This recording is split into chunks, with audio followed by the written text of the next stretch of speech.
You might have recently seen this photo from a Kamala Harris campaign event.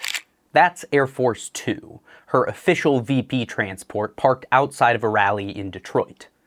Or you might have seen the former president, Donald Trump, accusing the Harris campaign of using AI to claim the crowd didn't exist.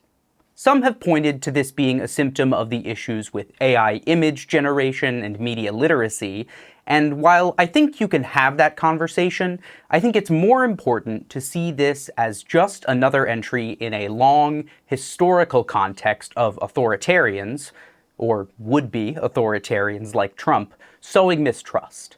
AI might be the buzzword now, but Trump's use of it is just an updated version of a worn-out tactic. Trump's cry of fake news way back during the 2016 election sought to discredit mainstream media outlets and drive his supporters to seek out friendly, blatantly dishonest coverage. At his inauguration, his then press secretary, Sean Spicer, remember that guy? Claimed he garnered the largest audience to ever witness an inauguration, period. A claim quickly debunked by everyone with the ability to see. All these easily identifiable falsehoods led many to ask, why would he be so blatantly dishonest? To be clear, photo doctoring does have a long history of being used by authoritarians. Stalin famously leveraged his control of mass media to literally erase former allies who fell out of his favor from the historical record, or he at least attempted to. But there's no evidence at all to support Trump's claim that Harris's rally photos were in any way doctored. In fact, there's plenty to prove they're perfectly genuine. The false truth is actually coming from Trump. But here's the difference between Soviet-style misinformation and Trump's. Soviet misinformation was an attempt to create an alternate reality, one where communism was an unalloyed success, to convince people in the bipolar world order that their side was winning.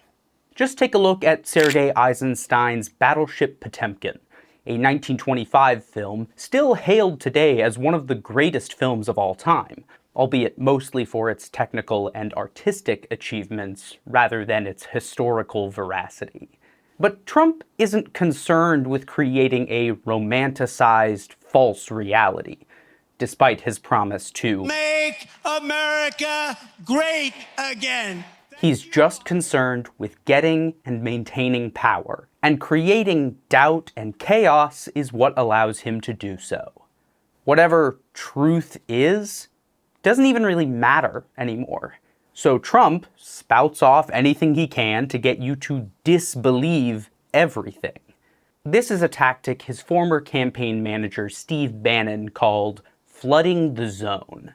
If they convince you, you see Trump as a truth teller, pulling the wool from your eyes and revealing the world as it really is. But even if you don't buy his explanation, they plant the seed that it's possible for a politician to doctor a photo or use a body double. And they do this over and over and over until you just get so tired of having to parse fact from fiction that you throw your hands up in the air and say, what's the point? You can't trust anything these days. Politicians are all the same. They want you to think there's no use in pushing back. The point isn't necessarily for you to believe Trump, but for you to distrust everyone else. Trump and his ilk want to grind people down for just long enough that they can weasel their way into power and insulate themselves from accountability by undermining institutional checks. Don't like the way large social media platforms call you out for lying? Just establish your own and lie on them, while accusing the truth tellers of lying. Don't get enough electoral college votes? Send in slates of fake electors. Don't want the Department of Justice to stop your corrupt shenanigans? Vilify, with lies if necessary, the independent-minded professionals in the Department of Justice and appoint loyalists instead. This is almost the exact tactic used by Vladimir Putin. Peter Pomerantsev, author of the book nothing is true and everything is possible, explains how Putin saw what Soviet propaganda failed to do and tried a different tack, pushing obviously incongruous narratives to foster what Andrei Kolesnikov calls learned indifference. He claims that despite many Russians' resistance to Putin's policies, it's better to be in the mainstream, better to be invisible, better to be silent, because this is a way to survive. So do we want to live in a world where we merely survive, or do we want to thrive? Because if Trump is following Putin's playbook, the former may be what we end up with at best.